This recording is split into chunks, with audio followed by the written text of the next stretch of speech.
Assalamualaikum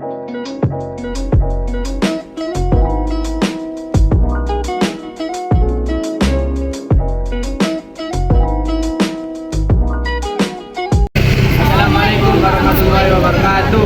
Halo semuanya, perkenalkan kami dari kelompok 4 akan menjelaskan mengenai materi kebijakan perdagangan internasional.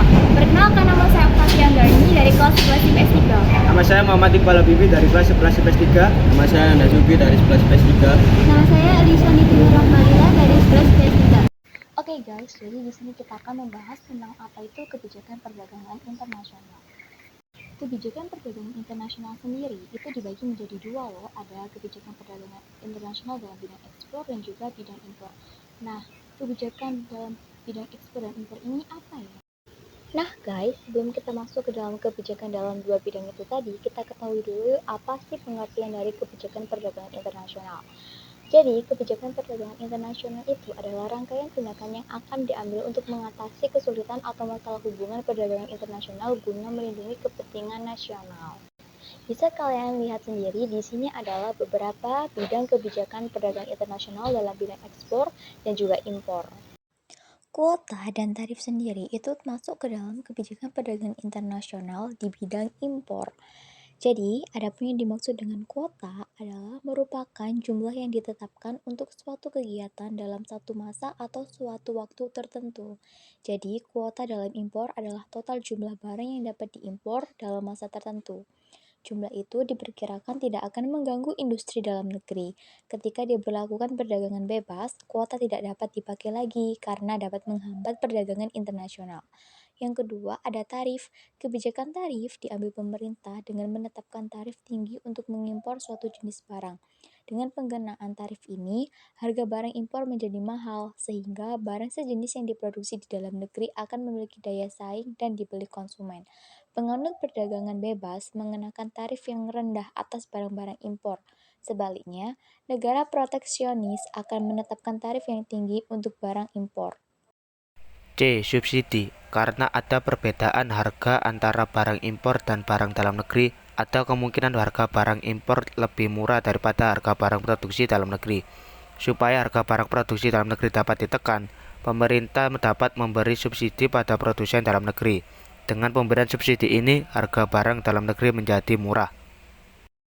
D. Larangan impor. Dengan berbagai alasan, ada barang tertentu yang dilarang diimpor, misalnya barang-barang yang berbahaya untuk masyarakat.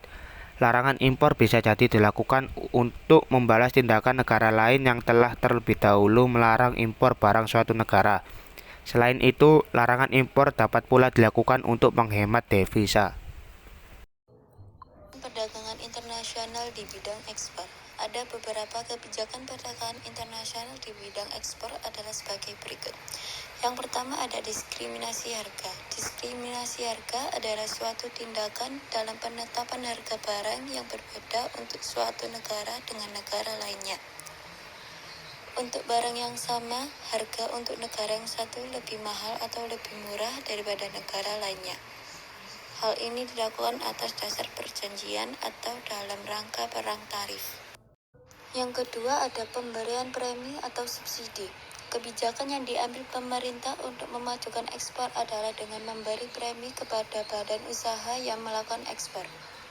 Pemberian premi atau subsidi ini antara lain berupa bantuan biaya produksi serta pembebasan pajak dan fasilitas lain, dengan tujuan agar barang ekspor memiliki daya saing di luar negeri.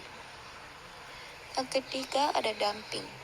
Dumping adalah kebijakan yang diambil oleh pemerintah dengan menetapkan barang ekspor atau harga barang di luar negeri lebih murah daripada harga di dalam negeri. Politik dagang bebas. Politik dagang bebas merupakan suatu kebijakan yang membuat masing-masing pemerintah memberi kebebasan dalam ekspor dan impor. Kebebasan dalam perdagangan ini akan membawa beberapa keuntungan, seperti mutu barang yang tinggi dan harga relatif murah. Larangan ekspor. Kembalikan dari larangan impor. Larangan ekspor merupakan kebijakan suatu negara untuk melarang ekspor barang-barang tertentu ke luar negeri. Penyebabnya adalah alasan ekonomi, politik, sosial, atau budaya. Misalnya, pelarangan ekspor kayu gelondongan ke luar negeri merupakan larangan ekspor karena alasan ekonomi. Ini terkait dengan pendapatan nasional. Mengekspor kayu gelondongan berarti mengurangi pendapatan nasional dari produk olahan yang tertentu nilai tambah bagi negara. Contoh dari alasan politik adalah larangan ekspor minyak bumi di Irak. Akan tetapi larangan ekspor di Irak ini bukan atas inisiatif pemerintah Irak sendiri, namun karena campur tangan pihak asing. So guys, kalian udah tahu mengenai materi, pengertian, dan juga kebijakan perdagangan internasional beserta di bidang-bidang impor maupun ekspor. Nah, yang terakhir, kita perlu tahu apa sih tujuan dari kebijakan perdagangan internasional. Jadi, tujuan kebijakan perdagangan internasional yaitu untuk di bidang impor sendiri itu ditujukan untuk mengatasi dampak buruk dari mengimpor barang. Sedangkan di bidang ekspor, kebijakan perdagangan internasional juga ditujukan untuk melindungi produksi dalam negeri di samping memperoleh keuntungan. Sekian dari penjelasan kami. Terima kasih. Wassalamualaikum warahmatullahi wabarakatuh.